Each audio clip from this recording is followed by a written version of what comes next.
অতিরিক্ত ভালোবাসা কখনো প্রকাশ করতে নেই, তখন সামনের মানুষটা অবহেলা শুরু করে। আমাদের পরিচয়টা শুরু হয় অনলাইন থেকে।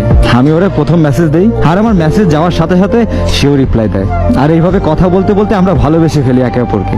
আর এভাবেই আমাদের সম্পর্ক শুরু হয়। আমার বাসা সিলেট আর তার বাসা ময়মনসিং। আমাদের রোজ কথা হতো, এমনকি আমাকে অনলাইনে না পেলে সেও পাগলের মতো হয়ে যেত।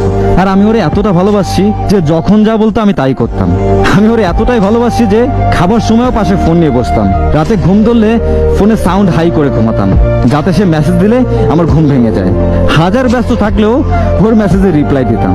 ওর সাথে ঝগড়া হলে বা রাগ করে থাকলেও আমি ফোনের দিকে তাকিয়ে থাকতাম যে কখন একটা কল আসবে। তা আমাদের সম্পর্ক আলহামদুলিল্লাহ ভালোই চলতেছিল।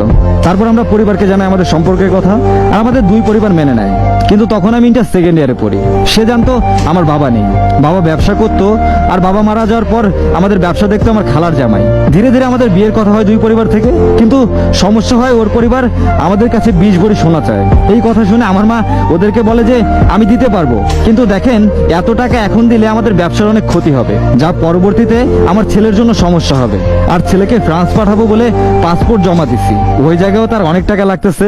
আমরা এখন মেয়েকে রিং পরায় রাখি, আমার ছেলে যাওয়ার পর পর তোমরা যা চেয়েছো তাই দিব। পরে আমার দিকে তাকিয়ে আমার মা বলছিল 12 ভরি সোনা দিবে, কিন্তু ওর পরিবার মানেনি। ওরা যা চেয়েছে তাই দিতে হবে। ওরা নাকি যা চেয়েছে তা পেলে ওরা মানুষকে বলতে পারতো যে 20 ভরি সোনা দিয়েছে। তখন নাকি মানুষ এই সোনাগুলো দেখে ছেলে বেকার এই কথা বলতো না। সত্যি কথা বলতে আমার মানুষটাও অনেক চেষ্টা করছে যাতে আমরা এক হই। তখন ওর মা বললো ঠিক আছে, ছেলে যাক, পরেরটা পরে বুঝবো। আমার মা অনেক বুঝাইছে পরে। আমার মা রাগে আমার কাছ থেকে ফোন নিয়ে নেয়। ওইদিকে সে অনেক কল দেয়, কিন্তু আমার কাছে ফোন ছিল না। এর কিছুদিন পর আমাদের আবার কথা শুরু হয়, কিন্তু ওই মনে মনে ভেবে নিয়েছে যে আমি ইচ্ছে করে ফোন ধরিনি।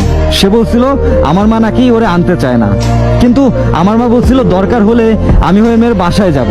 আমরা দুই পক্ষ কথা বললে সুন্দর একটা সমাধান বের হবে। কিন্তু আমার মাকে আসতেও দেয়নি।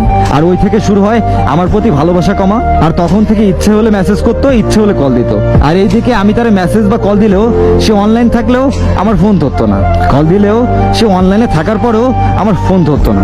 কল বা মেসেজ যখন ধরতো না তখন কেন ধরনি এই কথা বললে সে বলতো তার কাছে এত সময় নেই।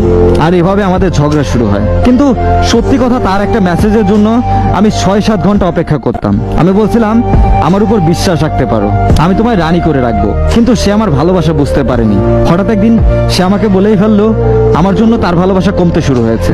ওই কথা শোনার পরেও আমি ওরে ছেড়ে যাইনি। ও একটা কথাই মনে মনে ঠিক করে নিয়েছিল, ও আর আমার সাথে থাকবে না। তারপরও শেষ 2টা কথা বলেছিল, সে যদি আমায় নাও পায় সে আফসোস করবে না, সেটা ভাববে যে আল্লাহ তার জন্য নাকি আমাকে মঙ্গল হিসেবে রাখেনি। সে আরো একটা কথা বলেছিল আমি কেন এত মেসেজ বা কল দিই, আমি নাকি তার জীবনে গুরুত্বপূর্ণ মানুষ না। তখন আমি ভেবে নিয়েছি সে হয়তো আমায় ভুলে গিয়েছে, সে আমার থেকে মুক্তি চাচ্ছে।